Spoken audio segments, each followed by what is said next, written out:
Political row over Bondi Beach comments, arrests at a Hanukkah concert, and a US civil rights group sues Ron DeSantis. Plus, tougher sentences for killers of police and probation officers, Trump sues the BBC, and what the UK public really think of the BBC. It's Tuesday the 16th of December 2025. My name is Katie, and these are your news headlines. If you want clear reporting you can trust, like, comment and subscribe. No bias, no bullshit, just the news you need. A former Labour donor is under pressure to apologise after comments he made following the Bondi Beach terror attack.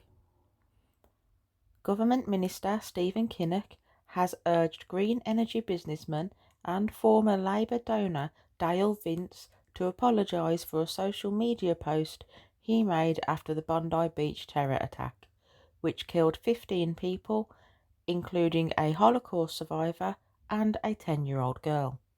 Mr. Vince wrote that Israeli Prime Minister Benjamin Netanyahu wants antisemitism to be a thing, suggesting it validates him. He later said his words were not intended to excuse or legitimise terrorism or any form of racism, calling the attack an atrocity.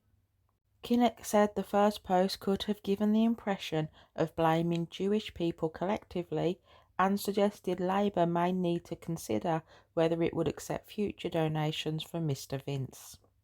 Conservative leader Kemi Badenoch called the comments morally repugnant. A Labour spokesperson said the attack was sickening and that there can be no excuses for terrorism, adding that tackling anti-Semitism remains a key priority. Police in Amsterdam have arrested 22 people on Sunday after scuffles broke out during a pro-Palestinian protest outside the Concertgebouw, or concert hall. Around 200 demonstrators gathered to oppose the appearance of Shai Abramson, a cantor linked to the Israeli Defense Force. For those that don't know, because I had to Google it myself, a cantor is someone who leads the singing in Jewish and some Christian religious services. Arrests were made for possession of fireworks, public order offences, and refusing to identify themselves. Protesters set off smoke bombs and chanted against Abramson, who previously served as a commander in the Israeli army. It is important to note that almost every Israeli citizen is legally required to serve in the armed forces. The concert hall had asked organisers to replace Abramson at the annual Hanukkah concert, saying his presence conflicted with its mission to connect people through music. After the Hanukkah Concert Foundation refused, a compromise was reached. Abramson would perform at 2 closed religious events, with proceeds donated to a cause promoting social cohesion. Around 200 pro-Israeli demonstrators also gathered earlier the same evening. In America, a leading Muslim civil rights group has filed a lawsuit against Florida Governor Ron DeSantis after he designated it a foreign terrorist organization. The Council on American Islamic Relations, known as CAIR, says the governor's order is unconstitutional and amounts to political retaliation. The lawsuit, filed in federal court in Tallahassee, argues that DeSantis has usurped the exclusive authority of the federal government by labelling CAIR and the Muslim Brotherhood as terrorist groups. CAIR says it was targeted for defending the free speech rights of people who express support for Palestinian human rights. The order bars Florida agencies from contracting with or funding either group or anyone who has materially supported them.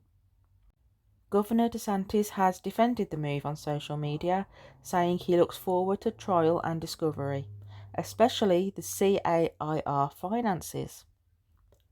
Texas Governor Greg Abbott has issued a similar proclamation, which CAIR is also challenging in court. Support honest journalism. Make sure you like, leave a comment and subscribe. No bias, no bullshit, only the facts. A parents' rights group says San Diego Unified School District is teaching young children about 28 sexual orientations and 9 gender identities. The district argues the lessons are age appropriate because pupils in early primary years are already using anti-gay and anti-trans slurs. Materials on the district's Equity and Belonging website draw on LGBTQ activist resources. Slides shown to students list identities such as demigirl, demiboy, and gender fluid, while a Trevor Project slide outlines orientations including agosexual, greysexual, abrosexual, and heteroflexible. The district rejects claims that it is promoting the gay lifestyle, saying no LGBTQIA person ever stated that they chose to be LGBTQIA. It says the aim is to support vulnerable populations, not change beliefs. Teachers may face sanctions for refusing to use preferred names and pronouns, though the district says accidental slips can be resolved with a brief apology. In Britain, the unemployment rate has risen to 5.1% in the 3 months to October, the highest level outside the COVID period since 2016. The Office for National Statistics says wage growth has slipped again to 4.6%, and the number of employees on payrolls fell by 38,000 in November, the sharpest drop in 5 years.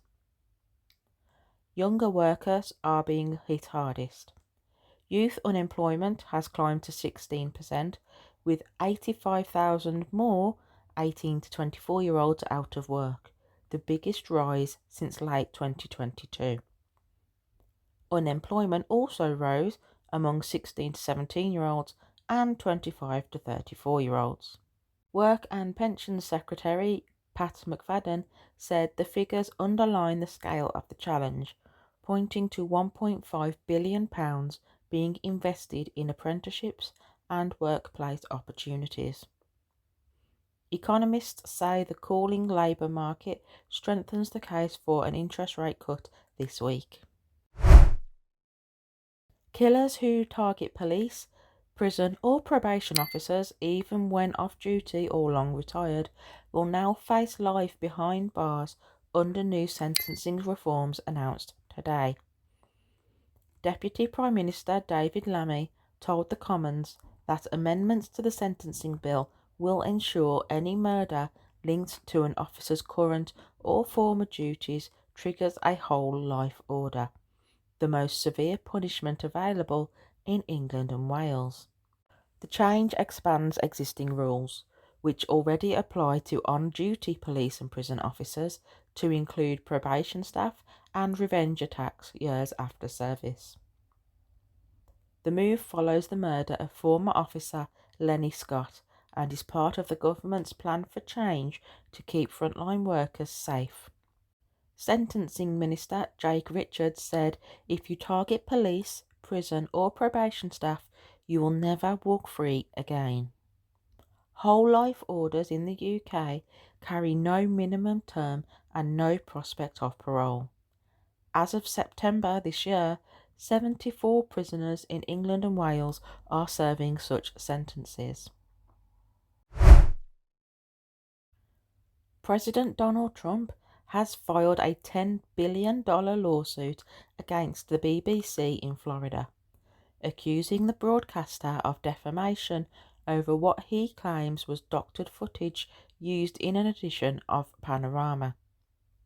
The case includes 1 count of defamation and 1 count of violating Florida trade practices law.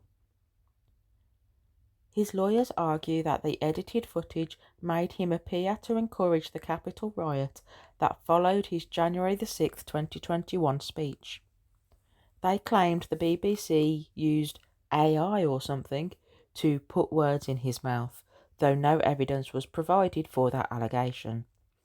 It's important to note that the BBC did not use AI, but cleverly edited footage and some recordings. The controversy led to the resignation of BBC Director General Tim Davie. The BBC apologised to Mr. Trump and to the public, but maintains that there are no grounds for legal action.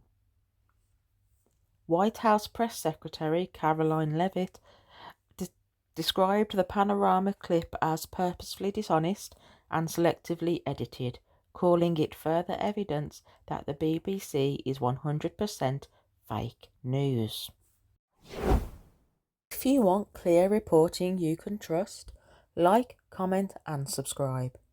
No bias, no bullshit, just the news you need.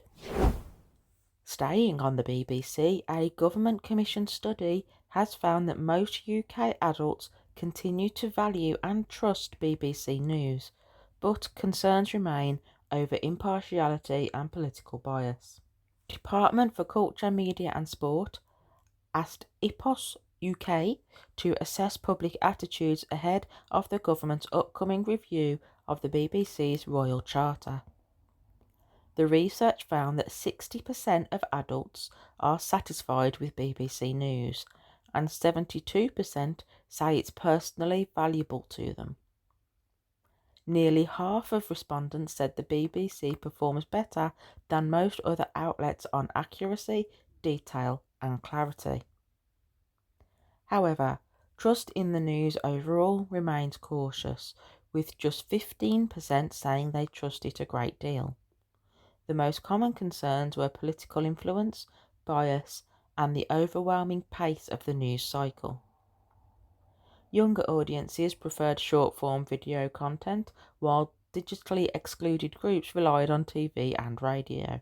The report suggests the BBC's strengths lie in accuracy and depth, but it performs less strongly on transparency and representing a range of perspectives. Just 22% of people said that BBC News meets the needs of society extremely well as it stands. These findings will help shape the government's review of the BBC's role in the UK's media landscape. And finally, Democrats on the House Oversight Committee have released a new set of images from Jeffrey Epstein's estate, including photos featuring Bill Gates, Larry Summers, President Donald Trump, Bill Clinton, Steve Bannon, Woody Allen, Richard Branson, and Andrew Mountbatten Windsor, formerly known as Prince Andrew. The images are part of more than 95,000 photographs provided under subpoena. Some photos also include Ghislaine Maxwell, who is serving a 20-year sentence for trafficking girls to Epstein. The committee says the images are not evidence of wrongdoing, and in many cases the dates are unclear. Democratic ranking member Robert Garcia said the photos raise even more questions about Epstein's relationships with powerful men. Representatives for those pictured did not immediately respond to requests for comment. White House spokeswoman Abigail Jackson accused Democrats of selectively releasing cherry-picked photos to create a false narrative. The release comes ahead of a larger disclosure required under the Epstein Files Transparency Act, which mandates the Department of Justice to publish its Epstein and Maxwell files by December 19th. Those are your news headlines for today, Tuesday 16th December 2025. If you would like me to do a longer version, more in-depth, maybe provide my reaction to the headlines, my opinion, let me know in the comments, and I'm more than happy. I do definitely have opinions. And thank you very much for listening. Please remember to like, comment, subscribe, share, etc. And I will see you tomorrow for Wednesday's news headlines. Support honest journalism. Make sure you like, leave a comment and subscribe. No bias, no bullshit, only the facts.